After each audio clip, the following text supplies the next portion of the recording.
তিন সমন্বয়কের হাতে ছিল কোটা আন্দোলনের মূল চালিকা শক্তি, যাদের মূল লক্ষ্য ছিল এই আন্দোলনের মাধ্যমে শিক্ষার্থীদের আবেগকে ব্যবহার করে সরকার পতন ঘটানো। ওই তিন সমন্বয়ক হলেন নাহিদ ইসলাম, আসিফ মাহমুদ সজীব ভুইয়া ও আবু বাকের মজুমদার। আন্দোলনের শুরুতে এই তিন সমন্বয়ক বিভিন্ন সময়ে বিএনপি, জামাত এবং অন্যান্য বিরোধী দলের সঙ্গে গোপনে বৈঠকও করেন। এমনই অনুসন্ধানী প্রতিবেদন প্রকাশ করেছে জাতীয় একটি দৈনিক। সরকারি চাকরিতে কোটা সংস্কার দাবিতে বৈষম্য বিরোধী ছাত্র আন্দোলন পরিচালনায় গত ৮ জুলাই ৬৫ সদস্যের সমন্বয়ক টিম সাজানো হয়। তবে এর মূল নিয়ন্ত্রণ থাকে ৩ জনের কাছে, যারা গণতান্ত্রিক ছাত্র শক্তি নামের সংগঠনের নেতা। এরা হলেন নাহিদ ইসলাম, আসিফ মাহমুদ সজীব ভুইয়া ও আবু বাকের মজুমদার, যারা প্রত্যেকেই ঢাকা বিশ্ববিদ্যালয়ের শিক্ষার্থী।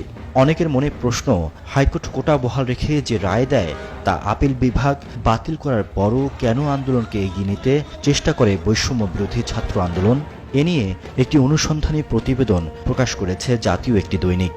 পত্রিকাটি বলছে, শুরু থেকেই নাহিদ, আসিফ, বাকিরের ছাত্রশক্তি চেয়েছিল শিক্ষার্থীদের আবেগকে কাজে লাগিয়ে আন্দোলনকে সরকার পতনের দিকে নিতে।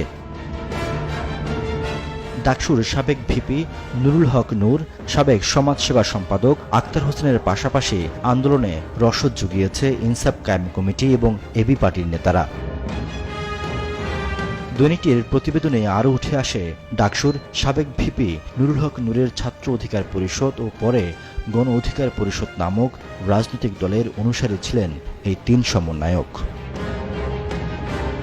২০১৮ সালের কোটার পরিপত্র বাতিলে হাইকোর্টের সিদ্ধান্তের পর দ্বিতীয় দফা কোটা বিরোধী আন্দোলন শুরু হয়। সাধারণ ছাত্র এবং নিরপেক্ষ সমন্বয়করা শান্তিপূর্ণ আন্দোলনের পক্ষে থাকলেও তারা নেতৃত্বে থেকে আন্দোলনটিকে দীর্ঘায়িত করা এবং যার মধ্য দিয়ে সরকার পতন নিশ্চিত করার লক্ষ্য ছিল। খামেরা তো দাগ হয় কিভাবে? এই যে ভাবি, দাগও যাবে, রাগও যাবে। নিন চাকা সুপার হোয়াইট।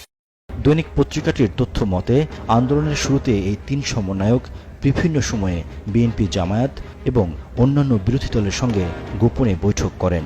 এছাড়া জাতীয় ইনসাফ কায়েম কমিটির নেতাদের সঙ্গেও বেশ কয়েকবার বৈঠক হয় এসব নেতার। শুরু থেকেই আন্দোলন ভিন্ন খাতে প্রবাহিত করতে দেশ এবং দেশের বাইরে থাকা বিভিন্ন ব্যক্তি, বিভিন্ন রাজনৈতিক দলের নেতারাও আসিফ, বাকের ও নাহিদের সঙ্গে যোগাযোগ শুরু করেন। তবে বেশিরভাগ সমন্বয়ক এর বিরোধিতা করেছেন। Desk report, news 24।